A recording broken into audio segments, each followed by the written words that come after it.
Now with our partial fractions yesterday, we saw that whenever it was a linear denominator, we know it's going to be a log function. It's the quadratic denominators that have different things. Sometimes it was a log. We saw an inverse tan yesterday as well. Let's now look at all the different types of quadratic denominators we could get. We could end up with a situation where we could factorize it as the difference of two squares.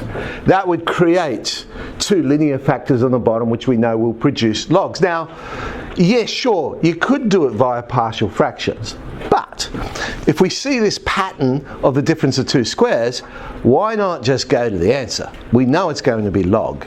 Okay. We know the denominators will be in that fraction. And because it's the difference of two squares, we know it's going to be a situation where we're going to get log minus log. We have a fraction. The question is, which one's on the top of the fraction and which one's on the bottom of the fraction? It also turns out that out the front it's always 1 on 2a. I'll show you a bit later how I memorise these, but it actually, in my head anyway, there's actually a very easy way of telling which fraction it is. And all I really need to remember is the 1 on 2a log. Anyway, we'll get to that. But it could be the sum of two squares on the bottom, and that's the one that turns into inverse tan. We know that one. That's pretty much all three where it's just a quadratic. There's another three situations where you have the square root of the quadratic. Well, we've seen this one, this number 4 here. That's the one that turned into inverse sine, or negative inverse cos if you preferred. But there are these two other ones, where instead of a squared minus x squared under the square root sign, we have x squared minus a squared. And the sum of two squares under the square root sign. I just remember the standard integral, but have a look at the answer. They're very similar. They're both logs, and they're both log of x plus a square root. Look at the square root. It's the same square root that's in the integral. So log x plus whatever the square root was. So there are 6 possible answers.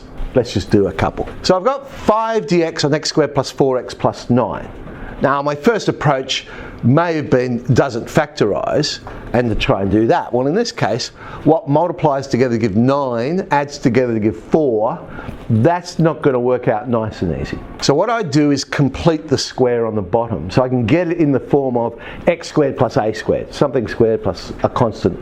Well, half the coefficient of x is 2, so I know it's going to be x plus 2 squared. That wouldn't produce 9, however, that would produce 4. So therefore it must be plus 5. Okay, it's in that form of x squared plus a squared, which we recognise to be inverse tan. 5 times in this case, but 1 over a would be the square root of 5, because a squared is 5. The inverse tan of x, but in this case it's x plus 2, over a root 5. There's our answer. Root 5 inverse tan, x plus 2 on root 5, plus a constant. Ooh, this one's a little bit more interesting.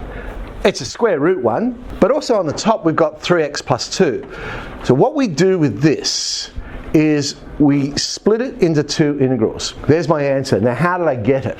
In the first integral, I try to create a situation where I have derivative on function. So I look under the square root sign, I've got x squared minus 4x plus 1. Its derivative is 2x plus 4. That's what I put on the top of the fraction. But then I just need to make sure my x's are correct. I've made it 2x, it was 3x. So I multiply the whole thing by 3 on 2. That now works out the constant for the other integral, because I say, well, hang on, it was 2. What is it now? If I was just to leave it with that first integral, what would it be? It would be 3 on 2 times negative 4, which is negative 6. Well, I don't want negative 6, I want 2.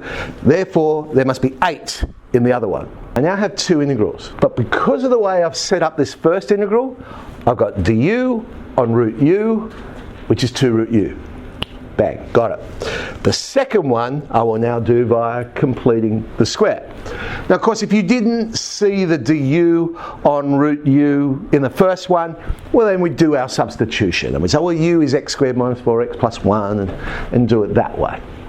The second one, let's complete the square. Half of negative 4 is negative 2, so we have x minus 2 all squared. If I was to span that, I'd get 4. I wouldn't get 1, so I need to subtract 3. It's in the form x squared minus a squared. The square root of x squared minus a squared. All right, let's put it all together now. Here's the first one, du on root u. We know that's going to be 2 root u. So 3 on 2 times 2, 3 root u. The second one, that was the log one. The log of x, but in this case it's x minus 2, plus the square root, which will match. And I don't write down the completed square one, I'll just go right back to the start and go, oh, well, that was the square root of x squared minus 4x plus 1. Sub back in for the u. In that working out, I've actually done the substitution. The reality is, if I just saw the du on root u, I could jump straight to, for the first integral, the 3 times the square root. So I'd go, well, 2 root u, and there's my answer. Whoa, hang on. There's no quadratic denominator. This sort of question, a little bit unusual, but how would we do it? Well, the way we do it is do something which is the opposite to what we normally do. I'm going to rationalise the numerator rather than the denominator. So I multiply by the square root of x plus 3 on the square root of x plus 3. Bang, we get a question very much like the last example we saw. So on the top I've got x plus 3, on the bottom I've got the square root of 6 minus x squared. This is one where I will split it into 2 integrals. The first one, I will write the derivative on the top. So again, I've got du on root u. The derivative of that is minus 2x minus 1. So let's have a look at the x's. Well, I only want 1x. So to turn that into 1x, I have to multiply it by negative a half. What has that done to my constant? Negative a half times negative 1 is positive a half. I need to get to 3. Negative a half to get to 3, I've got to add 2.5, which is 5 on 2. I have no idea why I put the 5 on the top of the fraction, but the 2 I took out the front. I mean, I could have put the 5 on 2 out the front and just had 1 out the top. It doesn't really matter. It's the denominator that matters in that second one. The first one, du on root u. Second one, let's complete the square. Well, again, if you didn't see the du on root u, yep, okay, I'll do a substitution. 6 minus x squared, du is, but we get our du on root u. Oh, the second one, a little bit messy, but still the same idea. Got to complete the square. Now, this is where I've got to be careful. It's a negative x squared. So when I set this one up, I know I want negative x squared. Therefore, I must have negative out the front of that brackets of something squared. So when I expand it out, I'll get negative x squared. So I know there's a negative here. Now I will complete the square. So half the coefficient of x. And this is where you really got to be careful. The coefficient of x is negative 1. Half of that is negative a half. But you'll notice I put positive a half there. Well, that's all to do with the negative out the front. Because when you expand out, you will get negative times that expansion. So be very careful with that. In this case, it's going to be plus a half. Well, what is my constant at this stage? If I was to expand that out, I'd get a quarter. But again, the negative's out the front, so I've got negative a quarter. I want to get to 6. How do I get to 6 from negative a quarter? Well, I have to add 6 1/4, which is 25 on 4.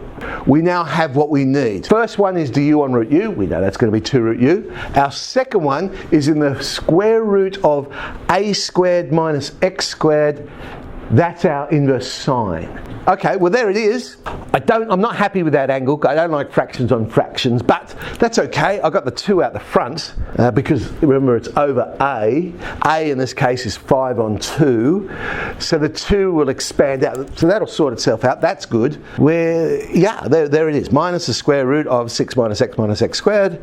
And we end up with also 5 on 2, the inverse sine of 2x plus 1 on 5. So those missing standard integrals then, these ones, dx on a squared minus x squared. And this is how I remember what goes in the brackets. I look at it and I'm looking at where x is. It finishes with minus x squared. So I know when I write this fraction down, the last thing I'm going to write down is minus x, because this is how the integral is. It was minus x squared. So the last thing I'm going to write down is minus x, and then I basically just fill the rest in. That means a minus x must have been on the bottom, so a plus x must be on the top. So I just fill it in. But look at this one. X minus a. Hang on. It's all to do with the x. This one starts with the x. So when I write this one down, I'll start with the x. So on the top of the fraction, x minus a, therefore the x plus a must have gone on the bottom. That's how I remember those two integrals. And they both got 1 on 2a out the front, of course. Ooh, exercise, jolly good fellow.